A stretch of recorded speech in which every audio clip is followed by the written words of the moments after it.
ঈশান পিনেকাৰমলৈ আৰু এটা নতুন ভিডিঅ'লৈকে স্বাগতম। আজি আমি এনালাইচিছ কৰিম অহাকালি মানে 31 জানুৱাৰীৰ কাৰণে। তাৰ আগতে আজি যদি আমি এক্সপায়াৰী মুভমেণ্টটো চাওঁ, বহুত ভলটাইল আছিল। এক্সপেক্টেশ্যন এটা আছিল যে যদি সৰু গেপ আপ খোলে তেনেহ'লে প্ৰফিট বুকিং আহিব। চ' ৰাতিপুৱা খুলিছে মাইল এটা গেপ আপত। চ' তাৰপিছত লগে লগে প্ৰফিট বুকিং আহি গৈছে। চ' 150লৈকে। তাৰপিছত যি শ্বৰ্ট কাভাৰিং হ'ব লগা আছিল সেইটো শ্বৰ্ট কাভাৰিং হ'ল। তাৰপিছত গোটেই দিনটো ওপৰত থাকি পেলাই কি কৰিলে, অপশ্যন প্ৰাইচ মেনেজমেণ্ট কৰিবৰ কাৰণে তেওঁলোকে তলত লৈ আহিল মাৰ্কেট। আৰু যেতিয়া 3টা বজালৈকে অপশ্যনৰ প্ৰাইচ গোটেইখিনি জিৰ' হৈ গ'ল, তাৰপিছত ডাঙৰ শ্বৰ্ট কাভাৰিং আৰু এটা। চ' বহুত ভলেটাইল আছিল মাৰ্কেট। ইনফেক্ট অপশ্যন ট্ৰেডিংটো সম্ভৱে নহয় এনেকুৱা মাৰ্কেটত। কিন্তু যিয়ে হওক, আপোনাৰ ক্লজিং প্ৰায় 23,250 মানত আহিছে। চ' 250 মানত যিহেতু আহিছে, এইটো অলমষ্ট বুলিছ দেখাই আছে এতিয়ালৈকে। মাৰ্কেটখনে যদিও আজি মিড কেপত সিমান এটা পাৰফৰ্মেঞ্চ দিয়া নাই, বাট মিড কেপৰ কথাটো বেলেগ। দুদিন পাৰফৰ্মেঞ্চ দি পেলাই আজি তলত আহিছে, সেইটো নৰ্মেল। এতিয়া কি হৈ আছে, আমাৰ যিটো মেইন ইণ্ডেক্স ওপৰলৈকে কিয় গৈ আছে, ইয়াৰ মেইন কাৰণটোৱে হৈছে FI যিমান শ্বৰ্ট আছিল সেই শ্বৰ্ট কাভাৰিং হ'ব গৈ আছে। আৰু আছে মাৰ্কেটখন বোধহয় এতিয়া প্ৰায় শ্বৰ্ট কাভাৰিং ইমান সোনকালে খতম হোৱা নাই। আৰু শ্বৰ্ট কাভাৰিং হৈ পেলাই নিফটিক উঠাব। নিফটিক আৰু অলপ ওপৰলৈকে লৈ যাব যেন লাগি আছে।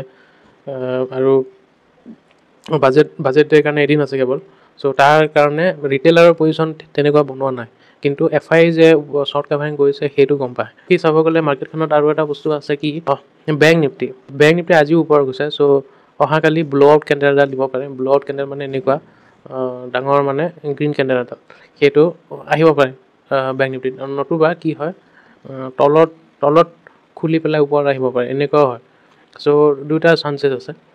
মিড কেপত চাওক, মিড কেপত আজি যিটো ৰঙা কেণ্ডেল বনালে সেইটো বেছি এটা মানে ডিচাইডিং ফেক্টৰ নহয়। কিন্তু অহাকালি যদি মাৰ্কেটত মানে ডাঙৰ বাইং আহে, এইটো কিন্তু বাইং আহিব লাগিব। অহাকালি ডাঙৰ বাইং আহিব লাগিব, তেতিয়াহে ৰিভাৰ্চেলৰ চাইন পাম। নিফটি অহাকালি ডাঙৰ মুভ এটা দিব পাৰে। 200 পইণ্টৰ মুভমেণ্ট দিয়াটো কোনো ডাঙৰ কথা নহয়, কাৰণ বাজেটৰ আগে শ্বৰ্ট শ্ব' বহুত আছে। চ' ইয়াতে শ্বৰ্ট কাভাৰিং আহিব পাৰে।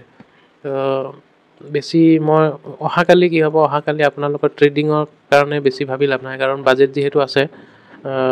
আজি জানিছে কেনেকুৱা মুভমেণ্ট। চ' এনেকুৱা ট্ৰেডিং কৰাটো বহুতে ভুল হ'ব। কিন্তু কালি মাৰ্কেটখন অলপ বুলিছ বনাব চাব চবে, কাৰণ বাজেটত কি হয় ক'ব নোৱাৰি। চ' কালি মাৰ্কেটখনত অলপমান বুলিছ হোৱাৰ এটা চান্স এটা আছে। আৰু মিড কেপত যদি বাইং আহে তেনেহ'লে হ'ব। আৰু ইয়াৰ মেইন কাৰণটো হৈছে বেংক নিফটি কিন্তু কোনো উইকনেছ দেখুওৱা নাই এতিয়ালৈকে। HDFC বেংক লেগাৰ্ড হৈ আছে। HDFC বেংকৰ পৰা HDFC বেংক ভলিউম অলপ আহিছে, বাট HDFC বেংক মানে এটা যে ডাঙৰ মুভমেণ্ট আহিব বাকী আছে সেইটো দেখায়। ICICI বেংকতো তেনেকুৱাই অলপমান দেখি আছোঁ। চ'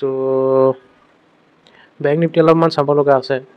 বাকী নতুনকৈ এটা নিউজ আহিছে, কি কয় SEBIৰ ফালৰ পৰা ফিনফ্লুৱেঞ্জাৰৰ মানে ষ্টকবোৰ যিবোৰ মানে কথা কয়, সেইবোৰ ষ্টকবোৰৰ লাইভ প্ৰাইচটোৰ কথা ক'ব দিয়া নাই। এটলিষ্ট 3 মাহ পুৰণি প্ৰাইচ চাৰ্টহে দেখাব দিছে। চ' আমি ভিডিঅ' বনাওঁতে অলপমান চাই চিতি বনাব লাগিব। ৰুলছ ৰেগুলেশ্যন কি নতুন আহিছে সেইটো মই ধৰিব পৰা নাই এতিয়ালৈকে। কিন্তু এটা কথা ইহঁতে লিখিছে যে ৰেজিষ্টাৰ্ড এণ্টিটিজ এজ এ ফিনফ্লুৱেঞ্জাৰৰ লগত মানে ৰেজিষ্টাৰ্ড এণ্টিটিজ মানে কি, এতিয়া SEBIত ৰেজিষ্টাৰ হোৱা নে মানে মাৰ্কেটত ৰেজিষ্টাৰ্ড হোৱা, সেইটো ৰেজিষ্টাৰ্ড এণ্টিটিজ বুলি ক'লে কোম্পানীবোৰ তেনেকুৱা কথা আহে যে। কিন্তু এইটো কি হিচাপত দিছে, কাৰণ আমি হৈছে ব্ৰকাৰৰ লগত ৰেজিষ্টাৰ্ড হোৱা আমি এণ্টিটি। চ' চাব লাগিব এতিয়া। বাকী আমাৰ ভিডিঅ' আহি থাকিব। আৰু বহুতটা চেনেল এতিয়া কি কৰিছে, বেন কৰিছে। যোৱাকালি কিছুমান চাৰ্কুলাৰ আহিছে। আমাৰ চেনেলটোত কোনো এনেকুৱা প্ৰভাৱ অহা নাই, কাৰণ আমাৰ কোনো বেলেগ মটিভো নাই। নৰ্মেল এটাই বস্তু, এটাই মানে আমাৰ ইনকামৰ এটাই মানে হৈছে এটা ব্ৰকাৰেজ ইনকামৰ পৰা আমাৰ জেনেৰেট কৰা, কাৰণ আমাৰ ব্ৰকাৰেজ ইনকামেদি আমাৰ মানে প্ৰফিট হয়। আমাৰ মডেলটো তেনেকুৱা। আমি ৰেজিষ্টাৰ্ড হৈছোঁ, অথৰাইজ পাৰ্টনাৰ লোৱা আছে। চ' আমি ইউটিউবেদি মানুহক এইটো দিওঁ, গাইড কৰোঁ। আৰু তাৰ মানে তেতিয়া কি হয়, মানুহে মাৰ্কেটখনৰ কথা জানিলে তেতিয়া কি হ'ব, তেওঁলোকে ইণ্টাৰেষ্টেড হ'ব, তেতিয়া শিকিলেহে ইণ্টাৰেষ্ট হ'ব। চ' সেইকাৰণে শিকাওঁ ইউটিউবৰ থ্ৰুৰে, আৰু তাৰ এগেইনষ্টত তেওঁলোকে যিবোৰ একাউণ্ট খোলে তেতিয়া আমাৰ অলপমান প্ৰফিট হয়, সেইটোৱে।